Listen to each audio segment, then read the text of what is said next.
لله رب العالمين أرحم الراحمين الذي أرسل حبيبه رحمة للعالمين والصلاة والسلام على خاتم الأنبياء والمرسلين وعلى آله وأصحابه وآبائه وأزواجه وعطرته وجميع أمته وأهل سنته أجمعين. أما بعد فأعوذ بالله من الشيطان الرجيم. بسم الله الرحمن الرحيم. هو أنشأكم من الأرض واستعمركم فيها. صدق الله مولانا العظيم. إن الله وملائكته يصلون على النبي يا أيها الذين آمنوا صلوا عليه وسلموا تسليما. الصلاة والسلام عليك يا سيدي يا رسول الله وعلى آلك وأصحابك يا حبيب الله. الصلاة والسلام عليك يا سيدي يا رحمة للعالمين وعلى آلك وأصحابك يا شفيع المذنبين.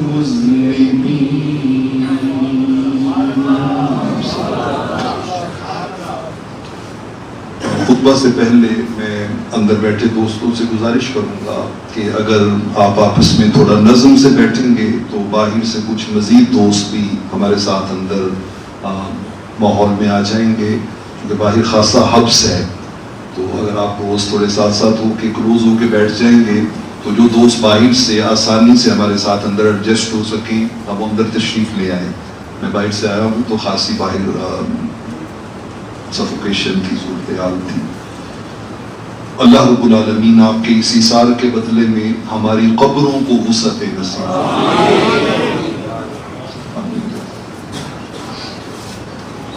اللہ رب العالمین کا شکر ہے جس کی توفیق سے ہم اس کی بارگاہ رحمت میں حاضر ہیں. دعا ہے کہ رب کریم اپنے لطف و کرم و فضل و احسان سے ہمیں زندگی کے جملہ امور میں اپنی آخرت کو ترجیح دینے کی توفیق نصیب فرمائے. اگست کا مہینہ ہے، آزادی کے نغمات گونج رہے ہیں اور یہ ہماری سمجھ لیں کہ ذمہ داری سے غفلت ہے کہ ہم آنے والی نسل کو بتا ہی نہیں سکے کہ یہ آزادی ہمیں پلیٹ میں رکھ کے نہیں ملی. اس میں بلا مبالغہ لاکھوں شہیدوں کا خون شامل ہے. بعض اوقات خطابت میں لاکھوں کروڑوں کے لفظ استعمال ہوتے ہیں لیکن یہ گراؤنڈ ریئلٹی ہے. آپ تاریخ پڑھ کے دیکھو اور ابھی تو وہ بزرگ موجود ہیں کہ جنہوں نے اپنی آنکھوں کے سامنے 20-20, 30-30, 40-40 اپنے پیاروں کے کٹتے ہوئے گلے دیکھے ہیں، بہتے ہوئے خون دیکھے ہیں، سکھوں کی کرپانوں پہ اچھلتے ہوئے دودھ پیتے بچوں کے چھلنی ہوتے جگر دیکھے. تو میں نے چاہا کہ اس مناسبت سے آج کچھ کلام کروں آپ سے. یہ میری خوش نصیبی ہے، خوش بختی ہے کہ آج میرے سامعین میں اور حاضرین میں میرے لیے والد گرامی کا درجہ رکھنے والے میرے بڑے برادر مکرم جو جاپان میں ایسیساکی اسلامک سینٹر کے ڈائریکٹر ہیں اور میں کئی بار حوالہ دے چکا ہوں کہ سینکڑوں لوگوں نے ان کے ہاتھ پہ کلمہ پڑھ کے اسلام قبول کیا. یہ اللہ کی توفیق سے ہے، یہ مالک کے کرم سے ہے. وہ سعادت دیتا ہے تو انسان کو یہ سعادت نصیب ہوتی ہے. وہ بھی موجود ہیں اور میری خواہش ہوگی کہ ہم ان سے بھی کچھ سنیں. تو آخر میں ان سے ریکویسٹ کروں گا، گزارش کروں گا. میں آپ کے سامنے آج اس موضوع پہ اظہار خیال کرنے کا ذہن بنا کے آیا ہوں. وہ علامہ اقبال علیہ الرحمہ کی ایک مشہور نظم کا ایک مشہور مصرع ہے. بچے جوان بوڑھے بس یہ سمجھ لیں کہ اس کا مخاطب میں ہوں جس سے یہ ساری آج کی گفتگو ہو رہی ہے. علامہ اقبال علیہ الرحمہ نے کہا تھا ہر فرد ہے ملت کے مقدر کا ستارہ. کیا؟ ہر فرد ہے، وہ امیر ہو یا غریب ہو، عالم ہو یا جاہل ہو، منبر کے اوپر بیٹھا ہو یا منبر کے سامنے بیٹھا ہو، وہ طاقتور ہو یا کمزور ہو. اس کی مثال ایسے ہی ہے جیسے ایک بہت ہی سینسیٹیو میکانزم ہوتا ہے نا، مشین ہوتی ہے. اب اسی مشین میں ایک پارٹ لگا ہوا ہے جس کی قیمت 1,00,000 روپیہ ہے، اور اسی مشین میں ایک پارٹ لگا ہے جو 10 روپے کا ہے. لیکن جب وہ ورکنگ کرتی ہے تو جتنی اہمیت وہ 1,00,000 والے کی ہے اتنی اہمیت ہی 10 روپے والے کی ہے. اگر وہ بیچ میں سے نکالیں گے تو یا تو مشین سٹاپ ہو جائے گی، اگر وہ کمپیوٹرائزڈ ہے اور اس کے سینسر لگے ہوئے ہیں تو وہی سٹاپ ہو جائے گی، یا پھر اس کی کارکردگی میں کیا آ جائے گا، فرق آ جائے گا. 100% کو اس کی پرفارمنس نہیں رہے گی. اللہ رب العالمین نے بھی انسانیت کے اس بڑے میکانزم میں، اس بڑی مشین میں جس کو جس حیثیت میں ہی بھی رکھا ہے اس کی اہمیت کسی طور بھی دوسرے سے کم نہیں. حضور داتا گنج بخش علی اجویری قدس سرہ العزیز، آپ کے وصال اور عرس پاک کا مہینہ بھی چل رہا ہے. آپ فرماتے ہیں کہ کشف المحجوب میں کہ جب میرے ایک شیخ اور میرے پیر و مرشد ان کا وقت وصال قریب آیا نا، تو میری خوش بختی کہ ان کا سر انور میری گود میں تھا. تو وہ مجھے نا آخری لمحات نزا میں انہوں نے ایک بات کی. انہوں نے کہا کہ میں تمہیں بیٹا ایک ایسی راز کی بات بتاتا ہوں جس کو یہ سمجھ آ جائے نا اس کے لیے دنیا بھی کامیاب ہے، آخرت بھی کامیاب ہے. انہوں نے جاتے جاتے آخری سانسوں میں مجھے جو نصیحت اور وصیت، انہوں کا بیٹا اس دنیا میں جو کچھ ہوتا ہے وہ اللہ کے حکم سے. کس سے؟ اللہ کے حکم سے. اچھا، اس کی پھر آگے تشریح موجود ہے. اللہ کا حکم کہہ کے ہم اپنی ذمہ داری معاذ اللہ کے کھاتے میں نہیں ڈال سکتے. کہ ہم دیکھیں نا، زلزلہ جاپان میں بھی آتا ہے اور یہاں سے شدید تر آتا ہے، لیکن وہاں پہ اسی درجے کے زلزلے میں ایک بندے کی بھی ڈیتھ نہیں ہوتی، اور وہی زلزلہ اسی درجے کا ہمارے علاقوں میں آتا ہے تو سینکڑوں نہیں ہزاروں مر جاتے ہیں. تو اب وہاں بھی اللہ کا حکم ہے، یہاں بھی اللہ کا حکم ہے، لیکن وہاں پر اللہ کا حکم کا نتیجہ اور یہاں پہ اور، اس میں یقیناً ہماری غفلت شامل ہے. اس میں جو ذمہ دار ہے وہ اللہ کی بارگاہ میں رسپانسیبل ہے، جواب دہ ہے. سیدنا فاروق اعظم رضی اللہ تعالی عنہ نے ایسے ہی نہیں کہا تھا کہ میں ڈرتا ہوں قیامت والے دن رب ذوالجلال کہیں مجھ سے یہ بھی نہ پوچھ لے کہ وہ بصرہ کے ایک راستے پہ جاتے ہوئے گدھے کو ٹھوکر لگی تھی، تم نے راستہ ٹھیک بنوایا ہوتا تو ٹھوکر نہ لگتی. یہ سینس آف اکاؤنٹیبلٹی، احتساب اپنی ذات کا، کہ بندہ جو ہے وہ لَتُسْأَلُنَّ يَوْمَئِذٍ عَنِ النَّعِيمِ كُلُّكُمْ رَاعٍ وَكُلُّكُمْ مَسْئُولٌ عَنْ رَعِيَّتِهِ. ہر شخص سے اس کے بارے میں سوال ہونا ہے.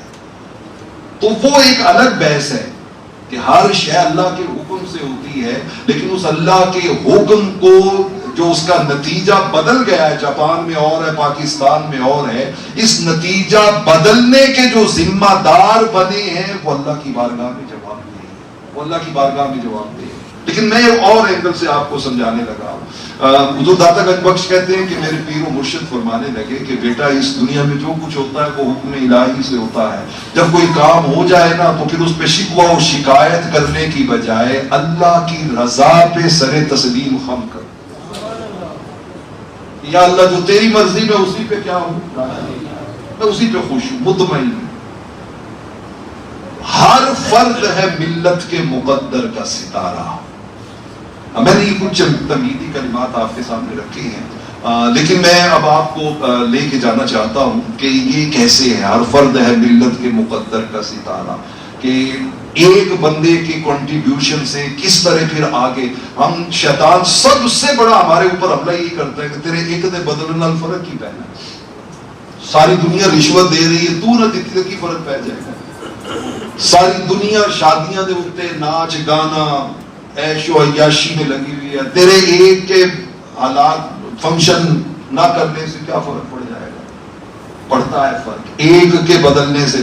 میرے کریم آقا علیہ الصلوۃ والسلام کی سیرت نبوی اور اسوہ حسنہ کا راستہ یہی ہے۔ آپ نے پہلے دن سے اسلحہ نہیں خریدا، آرمی نہیں بنائی، حکومت قائم نہیں کی، آپ نے سنگل ہارٹ دل سے سٹارٹ لیا۔ آپ نے پہلے دن سے آغاز کس سے کیا؟ دل کو بدلنے سے۔ ایک کا بدلا، دو کا بدلا، تین کا بدلا، چار کا بدلا، آپ نے دلوں کو ٹارگٹ کیا اور دل بدلا۔ اچھا ایک ایک دل کو بدلا، میرے ذرا جملوں پہ غور کیجئے گا، جب دل بدلے تو پھر مکہ بدلا، جب مکہ بدلا تو پھر مدینہ بدلا، اور جب مدینہ بدلا تو پھر ساری دنیا کا ماحول بدلا۔ ایک دل سنورتا ہے تو خاندان سنورتا ہے، خاندان سنورتا ہے تو معاشرہ سنورتا ہے، معاشرہ سنورتا ہے تو پوری سلطنت کا ماحول سنورتا ہے، اور جب پوری سلطنت کا ماحول سنورتا ہے تو پھر رب عزت و عظمت کے تاج اس قوم کے سر پہ سجا دیتا ہے۔ علامہ اقبال علیہ السلام کے ذرا پورے اشعار سنیے نا، وہ کیا کہتے ہیں؟ وہ کہتے ہیں غیرت ہے بڑی چیز جہاں نے تگ و دو میں، غیرت ہے بڑی چیز جہاں نے تگ و دو میں، پہناتی ہے درویش کو تاج سر دارا، دی ہاتھ سے دے کے اگر آزاد ہو ملت، ہے ایسی تجارت میں مسلمان کا خسارہ، افراد کے ہاتھوں میں ہے اقوام کی تقدیر، ہر فرد ہے ملت کے مقدر کا ستارہ۔ میں نے سورہ ہود کی آیت نمبر 61 پڑھی ہے، رب ذوالجلال نے ارشاد فرمایا ہوا انشأکم من الارض، اللہ ہے جس نے تمہیں زمین سے پیدا کیا ہے، واستعمرکم فیہا، اور اس نے اس زمین میں تمہیں آباد کیا۔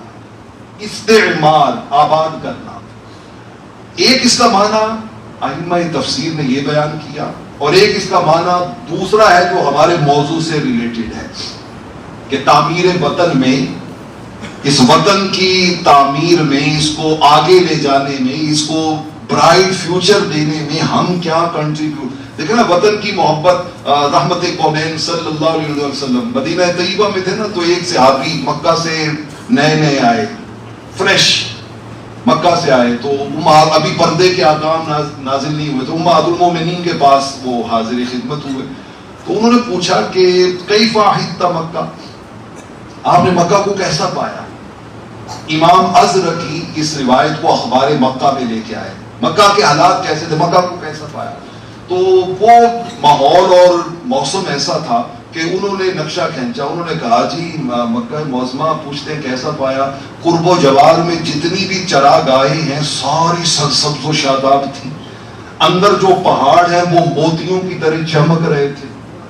تو جب یہ دو جملے بولے نا تو انہوں نے روک دیا، انہوں نے کہا ذرا رکو، حضور کو آنے دو، حضور کا بھی شہر ہے، ذرا ان کو بٹھا کے یہ باتیں سنا۔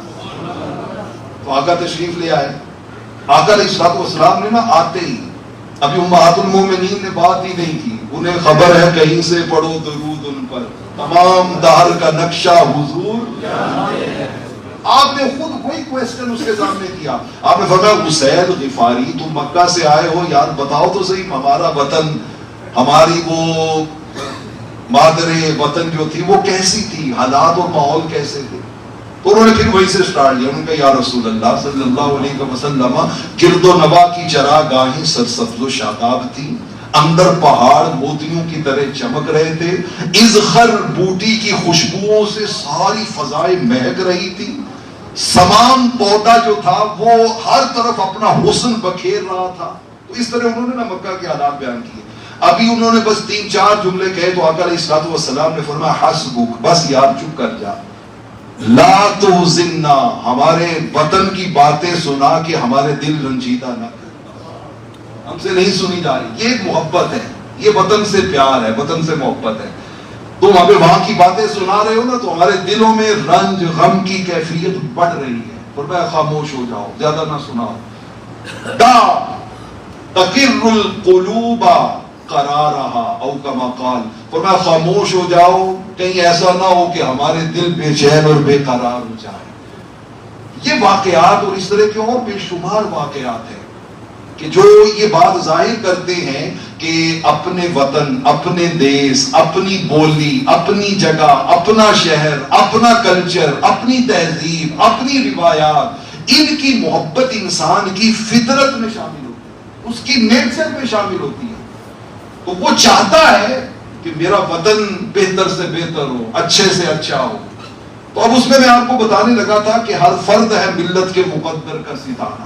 وہ جو سورہ ہود کی آیت ہم ڈسکس کر رہے تھے، رب ذوالجلال نے ائمہ تفسیر نے ایک معنی یہ بیان کیا کہ اللہ نے تمہیں اس دھرتی سے پیدا کیا ہے، پھر آباد کرنے کے اسباب دے دیے ہیں، اور پھر ہر بندے کی ڈیوٹی لگا دی ہے کہ اب تم نے اس دھرتی کو آباد کرنے میں اپنا کنٹریبیوشن ڈالنا، اپنا حصہ ڈالنا ہے. اس میں ہر بندہ اس میں اپنا کنٹریبیوشن ڈال رہا ہے، اپنی اپنی حیثیت اور اپنی اپنی قسمت اور اپنے اپنے نصیب کے مطابق.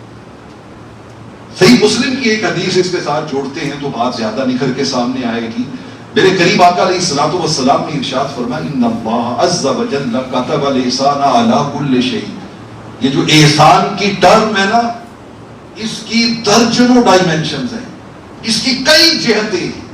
ہم ایک ہی سمجھتے ہیں کسی سے اچھا سلوک کرنا یہ اس کے ساتھ کیا ہوتا ہے، احسان کرنا ہوتا ہے. نہیں، جبریل نے آ کے پوچھا تھا حضور احسان کیا ہے، تو آقا نے فرمایا تھا رب کی ایسے عبادت کرو جیسے تم اللہ کو اپنی آنکھوں سے دیکھ رہے. فرمایا اگر یہ کیفیت دل نہ ملے تو سمجھ لو پھر یہ کیفیت پیدا کرو کہ جس کی عبادت کر رہے ہو وہ تمہیں کیا کر رہا ہے. یہ اس کی جہت بھی ہے.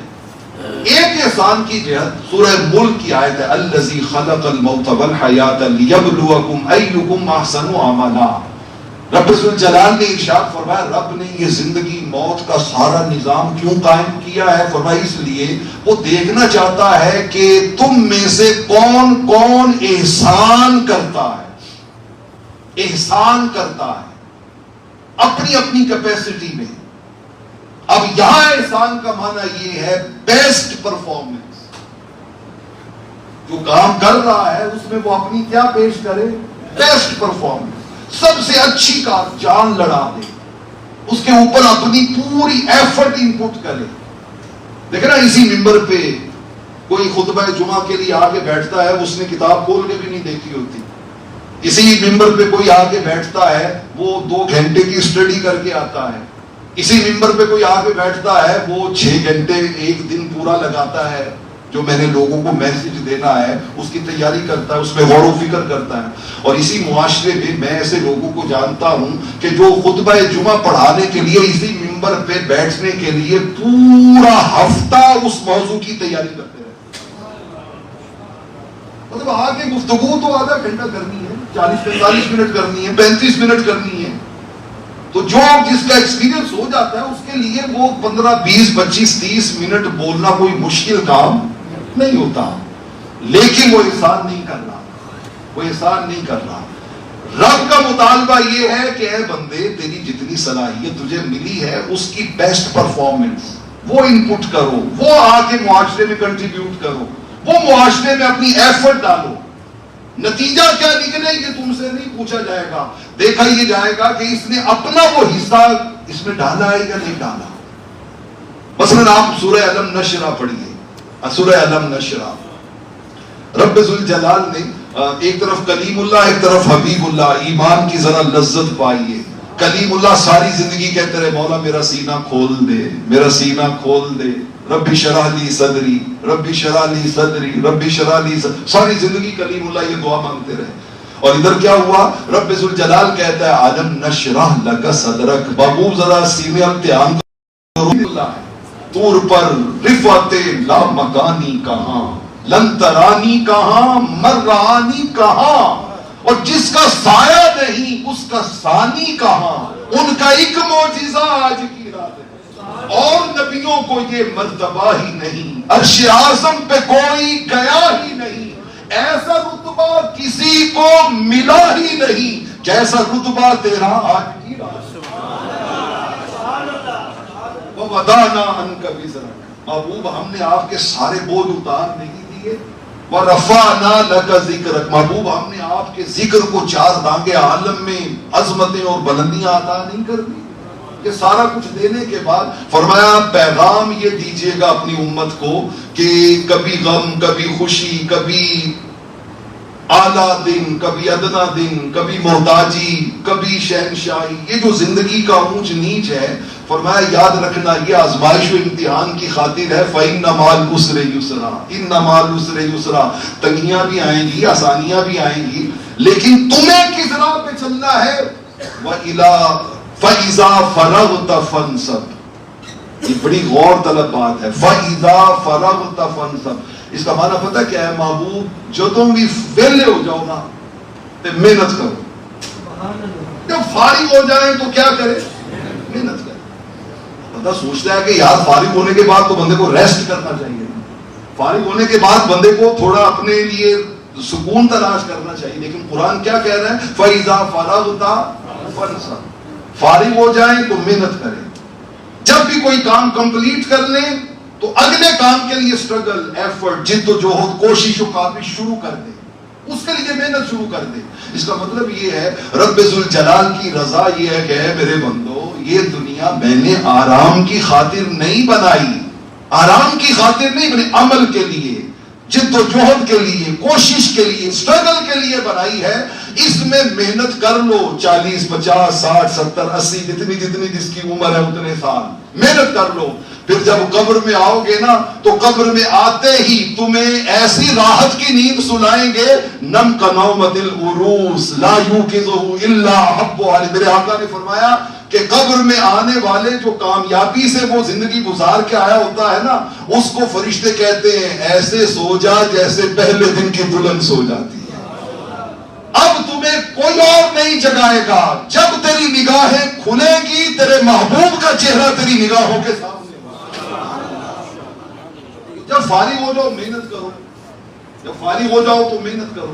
اس کا معنی کیا ہے؟ حضرت عبداللہ ابن عباس رضی اللہ تعالیٰ عنہ سے کسی نے پوچھا کہ حضور یہ اس کا معنی کیا ہے کہ فارغ ہو جاؤ تو محنت کرو؟ ان کا اس کا معنی یہ ہے کہ جب تم نماز پڑھ لو نا تو پھر اگلی محنت دعا پہ شروع کر دو، نماز پڑھ لو تو وہ محنت ختم ہوئی تو اب اگلی محنت کس پہ شروع کر دو؟ حضرت عبداللہ ابن مسعود سے کسی نے پوچھا، تفسیر خازن میں ہے کہ حضور اس کا کیا معنی ہے فَإِذَا فَرَغْتَ فَانْصَبْ؟ آپ نے فرمایا اس کا معنی یہ ہے کہ جب فرض نمازوں میں ریگولیرٹی آ جائے نا، 5 نمازیں تم ریگولر پڑھنی شروع کر دو اور کہو کہ یا اللہ کا شکر ہے مہینہ ہو گیا میری کوئی نماز قضا نہیں ہوئی، فرمایا پھر تم اگلی محنت تہجد پہ شروع کر دو کہ یار میں نے 5 نمازوں پہ نہیں رہنا، میں نے پچھلی رات کو اٹھ کے اللہ کے سامنے میں کیا ادا کرنی ہے، تہجد بھی پڑھنی ہے۔ تو بہت سے اقوال اسی آیت کے پس منظر میں سیدنا فاروق اعظم رضی اللہ تعالیٰ عنہ نے ایک مرتبہ سنگل ورڈ پالیسی، ایک لفظ پر مشتمل پالیسی پوری سلطنت میں ایشو کی اور سخت سزا اس پہ رکھی۔ آپ نے فرمایا سارے گورنروں کو، آپ نے فرمایا میں کسی کو بھی سبحلل نہ دیکھوں، ایک لفظ سبحلل، کسی کو سبحلل نہ دیکھوں۔ اب یہ اور فرمایا اگر کوئی مجھے سبحلل نظر آ گیا تو یہ درہ فاروقی پھر عمر کا کوڑا ہوگا، اس کی پشت ہوگی، کوڑے برساؤں گا میں اس پہ جو شخص مجھے سبحلل نظر آیا۔ اب یہ سبحلل کیا ہے؟ اتنی سخت پالیسی۔ سبحلل یہ ہے، سبحلل یہ ہے کہ آپ نے فرمایا میں جسے دیکھوں یا وہ مجھے کوئی دنیا کا کام کرتا نظر آئے یا آخرت کا کام کرتا نظر آئے. پہلا بندہ مجھے نظر کوئی نہ آئے. مجھے پوری سلطنت میں کوئی آدمی نکھٹو نکما فارغ وہ نظر نہیں آنا چاہیے. ہماری قوم میں تو ماشاءاللہ سبالر کی اگر فہرست تیار کریں تو ممکن ہے 10 کروڑ میں سے 8 کروڑ جو ہے وہ سبالر کی زندگی گزار رہے ہیں. جب انسان اس طرح عمل سے دور ہوتا ہے، ضمیر مغرب ہے تاجرانہ، ضمیر مشرق ہے راہبانہ، وہاں دیگر گوں ہے لحظہ لحظہ، یہاں بدلتا نہیں زمانہ، خبر نہیں کیا ہے نام اس کا، خدا فریبی کہ خود فریبی. خبر نہیں کیا ہے نام اس کا، خدا فریبی کہ خود فریبی. عمل سے فارغ ہوا مسلمان، بنا کے تقدیر کا بہانہ، تقدیر قسمت مقدر وہ بہانہ بنا کے عمل چھوڑ دیا جائے. یہی تو ہے وہ اصل شے جس نے ہمیں دنیا میں لوگوں قوموں کی جو مقابلے کی فضا ہے اس میں سب سے پیچھے دھکیل دیا ہے. تو دوستان محترم، تعمیر وطن میں جب تک ہم اس صباح لل کی کیفیت سے نکلیں گے نہیں، اور ہر بندہ اپنا اپنا، آخری میں آپ کے سامنے وہ بات رکھنا چاہتا ہوں اور پھر اس کے بعد کچھ کلمات محبت کے لیے میں اپنے برادر مکرم کو مدعو کروں گا. ایک فرد کی کنٹریبیوشن کیا انقلاب لاتی ہے.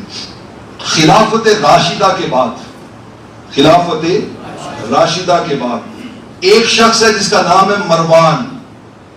اہل علم جانتے ہیں اسلام کو خلافت راشدہ کے بعد اور خلافت راشدہ کے دوران بھی سب سے زیادہ جس بندے نے نقصان پہنچایا ہے نا وہ مروان ہے. مروان بن حکم، مطلب حضرت عثمان غنی کی شہادت ہو، مولا کائنات حضرت علی شیر خدا کی شہادت ہو، امام علی مقام امام حسین کی شہادت ہو، پوری ہسٹری آپ اٹھا کے دیکھیے. یہ اتنا بدبخت ملعون شخص تھا کہ اس نے اسلام کی جڑ کاٹنے میں کوئی دقیقہ فروگزاشت نہیں کیا. بہت زیادہ اس نے لاس کیا. لیکن ہر فرد ہے ملت کے مقدر کا ستارہ. مدینہ طیبہ کی گلیاں، سیدنا فاروق اعظم کا گشت، ایک گھر کے اندر سے آتی ہوئی آواز. امام زمخشری اس روایت کو ربیع الاول کے امام ابن عساکر تاریخ دمشق میں لائے. اچانک آپ کے کانوں میں ایک آواز پڑتی ہے، ماں بچی سے کہہ رہی ہے بیٹا دودھ میں پانی ملاؤ. بیٹی کہتی ہے ماں فاروق اعظم نے منع کر رکھا ہے، ملاوٹ نہیں کرنی، سزا ملے گی. ماں کہتی ہے بیٹا رات کے اس عجیب وقت میں عمر گھر سویا ہوگا، وہ کون سا میں دیکھ رہا ہے. آگے سے بیٹی نے جو جملہ بولا، میں نے زندگی میں یہ جملہ کئی بار پڑھا، کئی بار کہا، کئی بار سنا. خدا کی قسم ہر بار گلشن ایمان میں بہار آئی، ہر بار رونگٹے کھڑے ہوئے، ہر بار ضمیر نے جھنجھوڑ کے رکھ دیا. وہ بیٹی تڑپ کے کہتی ہے اماں کیسی بات کرتی ہو، ان کان عمر لا یرانا فرب عمر یرانا. عمر ہمیں نہیں دیکھ رہا تو کیا ہوا، عمر کا رب تو ہمیں دیکھ رہا ہے. عمر کا رب تو ہمیں دیکھ رہا ہے. فاروق اعظم نے اپنے غلام سے کہا بیٹا یہ گھر نوٹ کر لو. کر گئے. اگلے دن بیٹوں کو بلایا، کہا بھئی ہاں کسی نے شادی وادی کرنی ہے.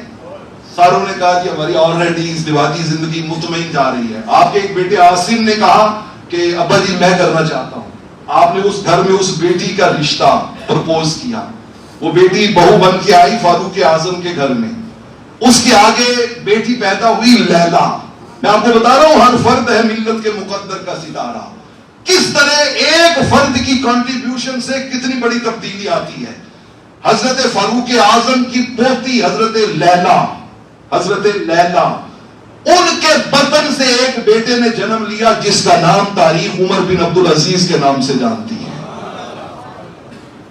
دادا خلافت راشدہ کے نظام کو بگاڑنے میں سب سے بڑا کردار ادا کرنے والا، اور آگے اسی کا پوتا اس ایک نانی کی تربیت کے نتیجے میں پھر سے اس نظام کو خلافت راشدہ میں بدلنے والا عمر بن عبدالعزیز. 3 بر اعظموں پہ حکومت اور ہر طرف سے لیٹر آئے کہ سرکار ہمارے علاقے میں زکوٰۃ لینے والا ہے ہی کوئی نہیں، سارے دینے والے ہیں. ایک بیٹی جس کا کنوکشن، جس کا ذہن، جس کا کنسپچول کلیئرنس اتنی واضح تھی کہ جس نے اپنے نواسے کی تربیت کس نہج پہ کی کہ بیٹا زندگی میں کبھی یہ نہ دیکھنا کون دیکھ رہا ہے کون نہیں دیکھ رہا، یہ رکھنا کہ میرا رب مجھے کیا کر رہا ہے۔ دوستان محترم، یہ ہے ہر فرد ہے ملت کے مقدر کا ستارہ۔ میں اس بات پہ بات ختم کرتا ہوں کہ ملتی نہیں ہے ناؤ تو درویش کی طرح، ملتی ناؤ کہتے ہیں کشتی کو، ملتی نہیں ہے ناؤ تو درویش کی طرح خود میں اتر کے پار اتر جانا چاہیے۔ کشتی مت ڈھونڈیں، اپنے آپ کو کشتی بنا لیں، اپنے من میں ڈوب جائیں، پھر دیکھیے سراغ زندگی کس طرح آپ کی زندگی کو منور و روشن کرتا ہے۔ ہم ایک بدلیں گے تو گھر بدلیں گے، گھر بدلیں گے تو انشاءاللہ پھر معاشرہ بھی بدلے گا۔ رب ذوالجلال ہمیں تعمیر وطن میں اپنا یہ کردار ادا کرنے کی توفیق عطا فرمائے۔ تشریف رکھیے گا۔ میں انتہائی ادب سے اپنے والد گرامی کی جگہ پہ میرے لیے محترم علامہ حافظ محمد احمد قبر صاحب، ڈائریکٹر ایسے ساکی اسلامک سینٹر جاپان، ان سے گزارش کرتا ہوں کہ وہ کچھ کلمات محبت آپ سے ارشاد فرمائیں، اس کے بعد انشاءاللہ پھر ہم نماز ادا کریں۔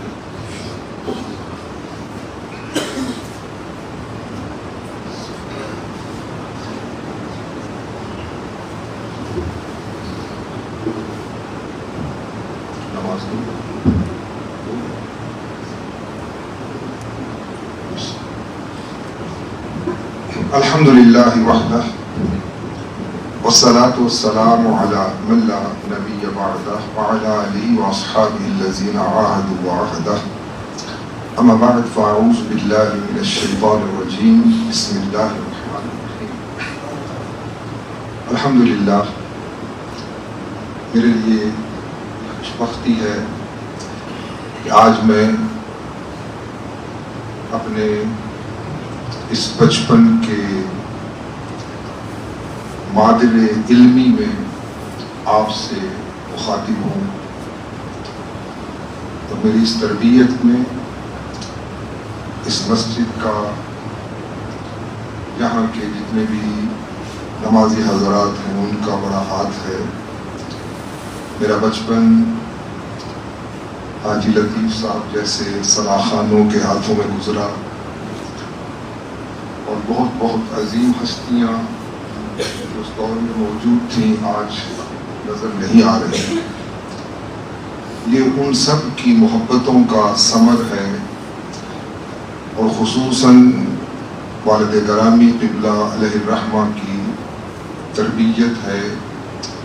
اللہ نے دین کے ساتھ اٹیچ رکھا ہوا ہے، اور جس طرح قبلہ پروفیسر صاحب ارشاد فرما رہے تھے، انشاءاللہ تعالی کسی اور جمعۃ المبارک کو آپ سے ہم کلام ہوں گا۔ صرف ایک بات عرض کرنے کی جسارت کروں گا کہ ہر فرد ملت کے مقدر کا ستارہ اس وقت بنتا ہے جب وہ ہمارے دیے ہوئے دین، آقا علیہ السلام کے دیے ہوئے دین اور ہمارے اسلام کے اوپر پورا عمل پیرا نہیں۔ جاپان آپ سب جانتے ہیں کہ ترقی یافتہ ملکوں میں شامل ہے، اور ان ترقی اور ان کو اس عروج پر جہاں ان کی بہت سی نیکیوں نے پہنچایا ہے، وہیں پر ان کی سب سے بڑی نیکی جو ہے وہ وقت ہے۔ وقت، آپ شام 8 یا 9 بجتے ہیں تو پورا جاپان جو ہے وہ سو جاتا ہے، اور صبح جب تہجد کا ٹائم ہوتا ہے 4 بجے کا تو ساری قوم اٹھ جاتی ہے، چاہے بچے ہوں، بڑے ہوں، بوڑھے ہوں، عورتیں ہوں، مرد ہوں۔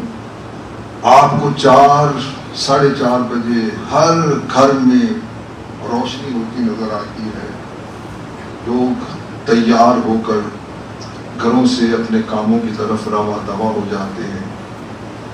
مجھے تقریباً کم و بیش 29 سال ہو گئے وہاں پر۔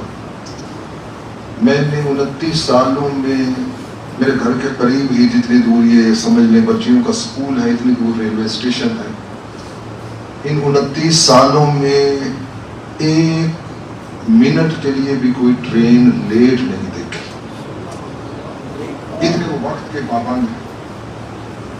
اور پابندی کے ساتھ ساتھ پھر وہاں پر جتنا بڑا حضرت سیدنا فاروق اعظم رضی اللہ تعالیٰ عنہ کا جس طرح ذکر فرما رہے تھے کہ جتنا بڑا جس کو عہدہ یا رتبہ ملتا چلا جاتا ہے اتنا ہی وہ اپنی قوم کا مطیع اور فرما بردار ہوتا چلا جاتا ہے۔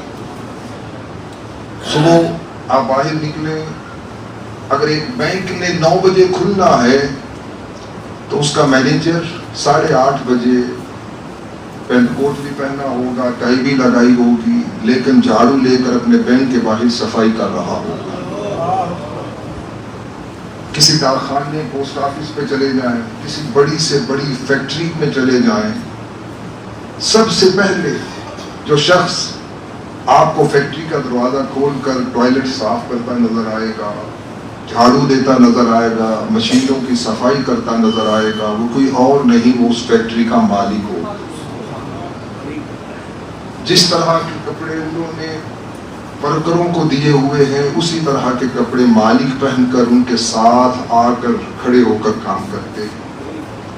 تو جتنا بڑا کسی کو رتبہ ملتا چلا جاتا ہے وہاں پہچاننے میں پریشانی نہیں ہوتی۔ پوسٹ آفس کے باہر جو پانی کا چھڑکاؤ کر رہا ہے آپ اس کے پاس جا کر پوچھیں گے تو وہی اس پوسٹ آفس کا پوسٹ ماسٹر ہوگا، جو باہر صفائی کر رہا ہے وہی اس بینک کا مینیجر ہوگا۔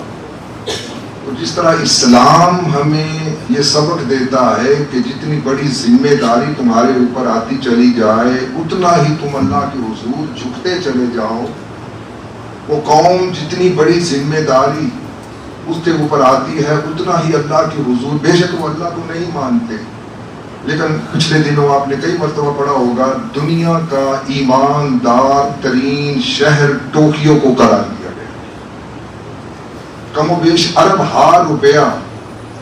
میرے ساتھ کئی مرتبہ ایسا ہوا، آپ اسٹیشن پہ گئے ہیں، کسی سٹور پہ گئے ہیں، ہمارا پرس پیسوں سے بھرا ہوا ہے، موبائل ہے، وہاں بھول جاتے ہیں۔ میرا بیٹا کئی دفعہ وہاں کئی چیزیں بھول جاتا ہے، گھر آ جاتے ہیں تھوڑی دیر کے بعد، یار رسول اللہ میرا موبائل کدھر ہے؟ ابو جی وہ تو وہاں رکھا تھا۔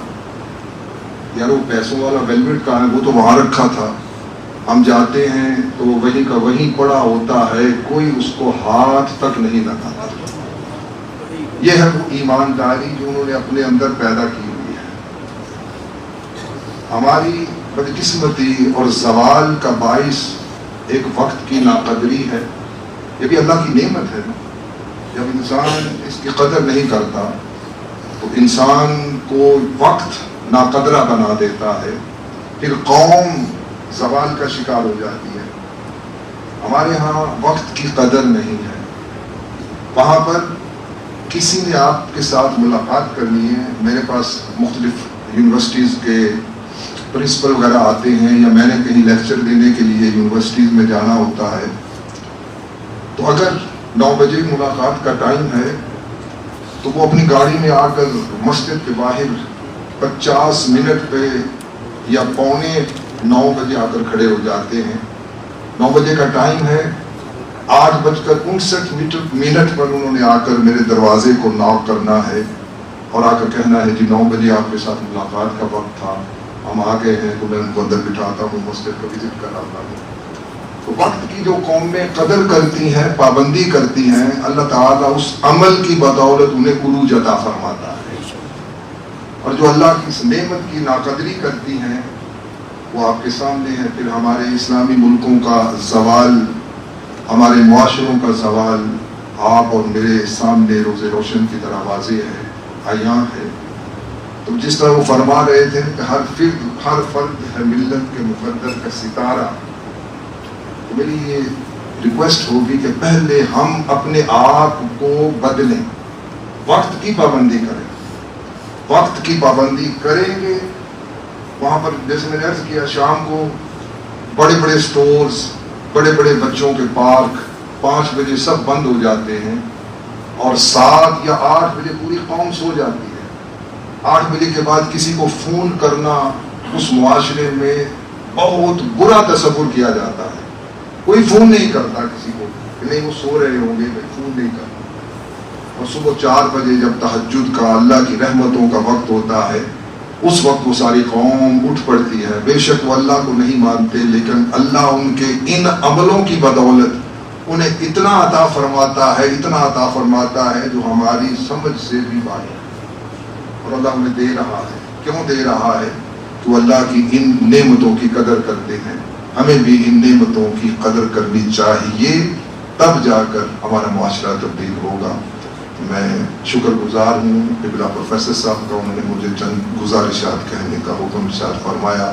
اللہ تعالیٰ مجھے اور آپ کو اپنی طرف سے دی